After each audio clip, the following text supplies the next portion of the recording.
Perkenalkan, nama saya Sira Rais dari Universitas Pembangunan Indonesia, Fakultas Keperawatan. Saat ini saya akan membahas tentang penyakit asma. Asma adalah penyakit saluran nafas kronik dan merupakan masalah kesehatan masyarakat yang serius di berbagai negara dan seluruh dunia. Asma dapat bersifat ringan dan tidak mengganggu aktivitas, akan tetapi bersifat menetap dan mengganggu aktivitas, bahkan kegiatan harian. Asma adalah penyakit inflamasi kronis saluran nafas yang bersifat reversibel dengan ciri meningkat respon trakea dan bronkus terhadap berbagai rangsangan dengan manifestasi adanya penyempitan jalan nafas yang luas, dan derajatnya dapat berubah-ubah. Penyakit asma dapat ditandai dengan mengi, episodik, batuk, dan sesak di dada akibat penyumbatan saluran nafas. Pada umumnya, penderita asma akan mengeluhkan gejala batuk, sesak nafas, rasa tertekan di dada, dan mengi. Pada beberapa keadaan, batuk mungkin merupakan satu-satunya gejala asma. Gejala asma dapat terjadi pada malam hari dan saat udara dingin. Biasanya bermula mendadak dengan batuk dan rasa tertekan di dada, disertai dengan sesak nafas. Batuk yang dialami pada awalnya susah, tetapi segera menjadi kuat. Karakteristik batuk pada penderita asma dapat berupa batuk kering dan produktif, kemudian menghasilkan sputum yang berbusa.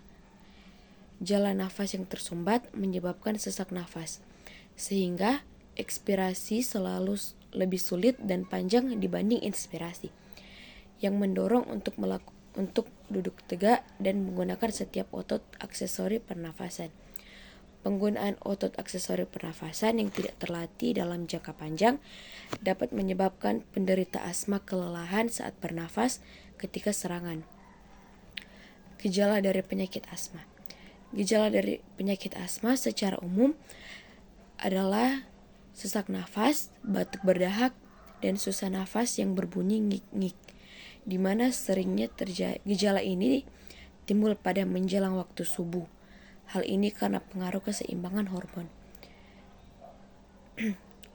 Keseimbangan hormon kortisol yang kadarnya rendah ketika pagi, dan berbagai faktor lainnya.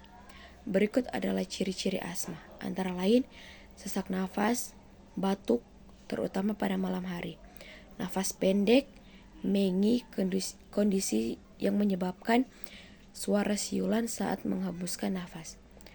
Pola dalam gejala asma penting dapat membantu dokter dalam mendiagnosis. Perhatikan kapan gejala dapat terjadi. Di malam hari atau dini hari, selama atau setelah olahraga, selama musim-musim tertentu, setelah tertawa atau menangis. Penyebab penyakit asma adalah asap rokok, bulu hewan, debu, perubahan cuaca, asap pembunuh nyamuk bakar, dan polusi udara. Penanganan penyakit asma adalah langkah pertama jika terjadi asma pada diri sendiri. Pertama, tetap tenang dan duduk tenang, dan sambil ambil nafas pelan secara stabil. Gunakan inhaler. 3. Jauhkan diri dari pemicu asma, seperti debu, bulu binatang, dan udara dingin. Pertolongan pertama pada asma jika terjadi pada orang lain. Segera hubungi ambulans, panggil ambulans atau dokter. Selama menunggu bantuan medis, bantu orang yang terserang asma duduk tenang dengan nyaman sembari melonggarkan pakaian agar tidak sesak. 2. Tanyakan faktor pemicu asma. Jika memungkinkan, tanyakan faktor pemicu kambuh asma. Lalu jauhkan penderita dari faktor tersebut. Kemungkinan faktor pemicu antara lain debu, asap, bulu binatang, dan udara dingin. Segera berikan inhaler yang dimiliki orang tersebut. Pastikan inhaler bukan milik orang lain.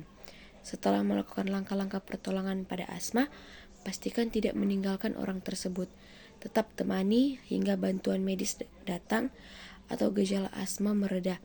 Karena jika tidak dipantau atau mendapat penanganan medis lanjutan, gejala kesulitan bernafas bisa bertambah parah yang diikuti wajah memucat, bibir membiru, tidak dapat bicara hingga pingsan. Saran bagi yang sedang mengalami asma, kiranya dapat menjaga kesehatan dan hindari sesuatu yang dapat mengakibatkan asma kambuh. Terima kasih.